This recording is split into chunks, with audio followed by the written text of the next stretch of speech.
Hey, thanks for stopping by Double G's Garage. Today I wanted to talk a little bit about some of the questions I've been getting in regards to my metal garage. I've had some questions about the insulation, questions about the material that I'm using on the walls, and I really appreciate the support that I got for the garage door opener, but I wanted to continue on and talk a little bit more about specifically what I did to insulate and what I did to actually put on the walls to finish it off. And it's still a work in progress, but again, I really appreciate all the support. If you like what you see and you learn something, hit that like button, hit that subscribe button, and keep stopping by. We got lots going on.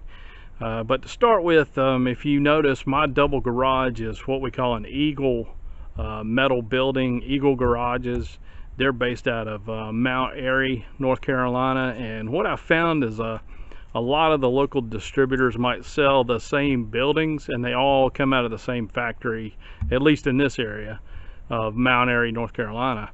And I actually have two of these buildings. If I pan over here, I actually have a 12 by 12 storage shed that I started off with before I built the garage, and then I added the garage. The garage is actually 20 feet wide, 20 feet deep by about 23 feet wide. And originally I wanted basically either a 24 by 24 or 22 by 22, somewhere in there. And I'll explain once we go inside why the dimensions are so important. And if you're in the market for one of these metal garages, it's something you need to take into consideration. Okay, one thing you really need to think about when you're getting one of these metal garages is what type of roof do you want, because there's two choices. One is a vertical roof, which is the upgrade, and then there's the horizontal roof, which is the standard. And what I'm talking about is, if you look up here, these ribs are running straight up and down, so that's a vertical roof. The standard would run left to right, and that would be a horizontal roof. And the difference is there's some added support structure underneath the roof, which we'll look at when we go back inside.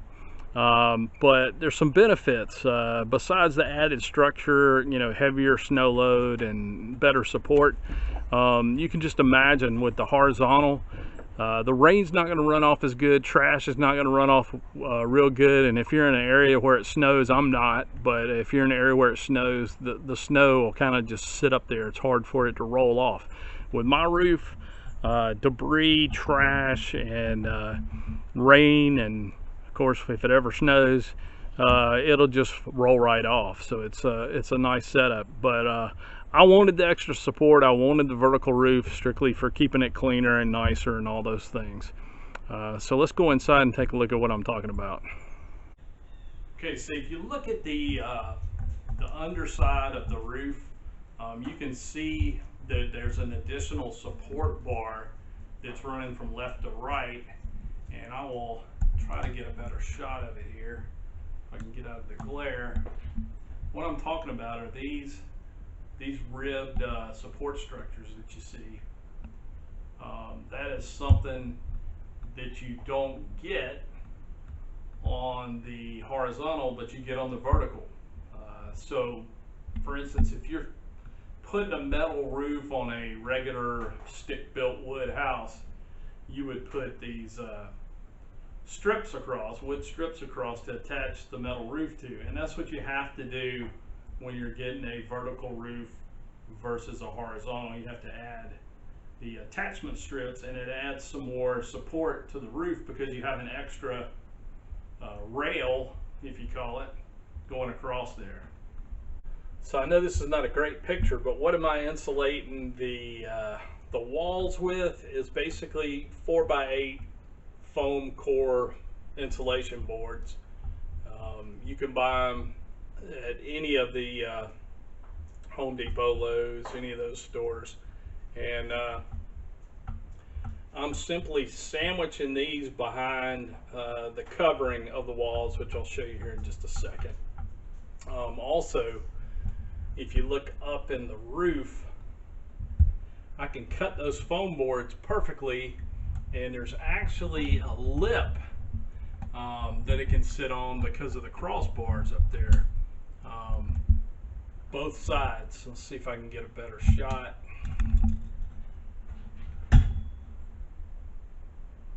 So it sits in a lip,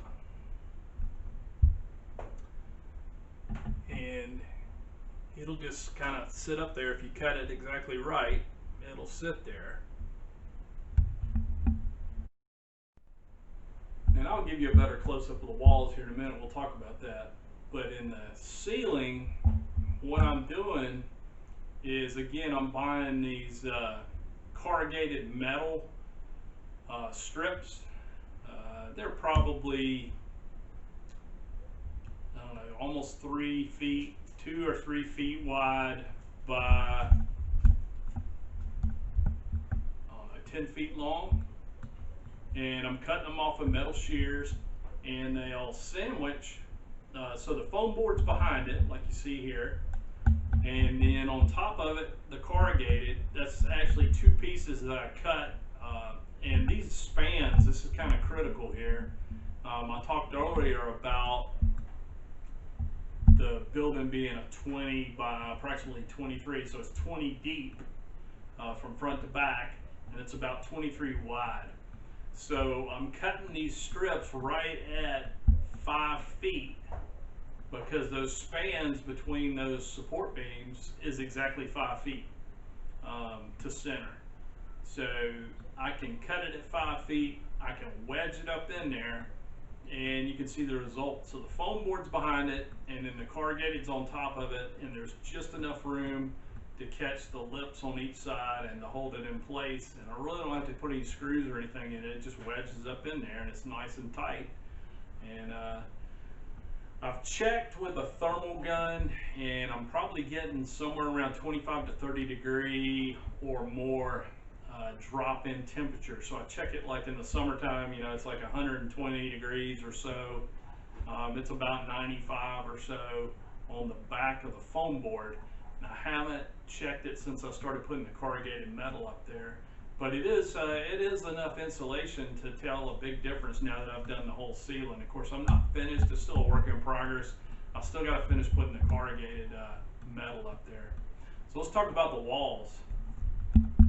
So what I've done here on the walls is, this is pine tongue and groove, and it's fairly inexpensive. I think I'm paying for an 8-foot board, probably about $4, something like that.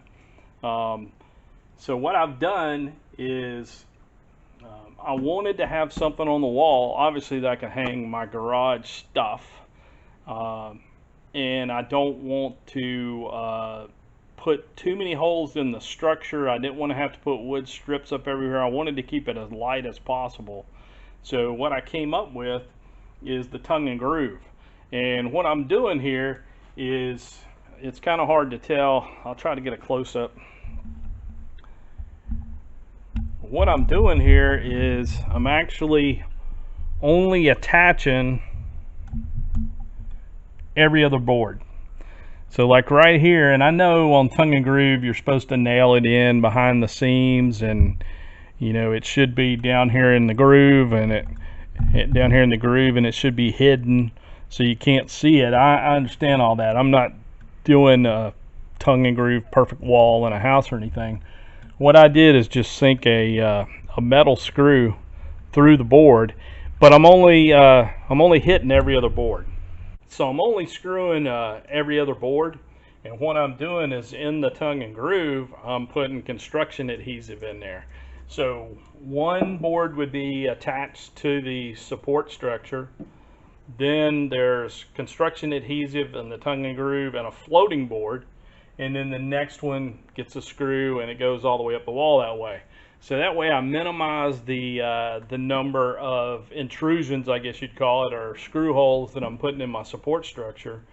But it's still plenty strong enough to hold anything that I would want to attach to it, because I can run screws into the wood. And on top of it, like I said, the foam board insulation's behind it. So I've kind of got a couple layers of insulation from the outside structure of the garage. So it's the garage itself, the metal on the outside, the foam board, then the tongue and groove board. And I've noticed a big difference. I mean, I can cool my whole garage with a a window AC unit, and it stays, even on the hottest days, it stays about 80 degrees. On cooler days, I can get it down to 65 in here. In the wintertime, I might kick it off. Again, I haven't finished putting all the insulation in yet, but I'll kick it off with a propane heater, just take the chill off. Then I'll turn on a little 1500 watt space heater, and I can keep it at 65 degrees in the dead of winter. So it's working out pretty good. But again, I love the metal garage. You know, I hope you've seen some of my other videos where we talked about the electric garage door opener and my Max Jacks lift and some of the stuff that I've put in here. But I'll keep doing more videos on it. If you've got any questions, shoot me some questions in the comments. But hey, if you like what you saw, if this helps you out, if you were thinking about getting a metal garage over a stick built, hopefully this will convince you. My thoughts on it anyway. Definitely a cost savings there. But anyway, if you like it, hit the like button. If you want to see more content, please help us out and hit that subscribe button too. But again, hey, we appreciate all the support, and thanks for stopping by. And one more thing I wanted to talk about before we end this video is I had mentioned the dimensions. So if you're thinking about getting a metal carport or a metal garage, you have to take the dimensions into consideration, because the standard dimensions for the sidewalls is actually 5-foot sections. So again, cost wise, probably for a stick built building, if you stay within the dimension of the lumber, you know, you're going to save some money there. You're not going to have to buy as much. But specifically for the metal garages, the sections are 5 feet on center, on the sides. So if you can stay dimensionally on 5-foot sections, so in other words, mine's 20 feet deep by about 23 wide. Had I wanted to go to, say, a 22 by 22 or a 24 by 24, I didn't know any better until I started shopping. Dimensionally, to make it longer would have been a partial section, and they actually charge considerably more. If you stay within the standard 5-foot dimensions, at least for depth, the price is, I think, anywhere from $600 to $1,200 cheaper if you stay dimensionally whatever the standard sizes are. So in other words, I could have gone, if I had more room, I could have gone to a 25-foot deep. And then I think on the sides, it's not as critical. They can, you know, I'm sure there's dimensions there that they take into account too, but it didn't seem to be as much of a cost width-wise as it was the depth because of the 5-foot section. So just keep that in mind. If I'd gone to, you know, 25-foot deep instead of 20-foot deep, you know, I could have kept a reasonable price. But if I go in between those 5-foot dimensions and they have to custom cut, they charge a lot more for it. So again, if you're out shopping for a metal garage, just remember that dimensionally, figure out, you know, ahead of time what you can do to stay within the standard dimensions. And then there's a cutoff there. So in other words, like the pricing for a 20-foot deep building is a lot less than if you start going dimensionally larger than that. So again, just something to think about.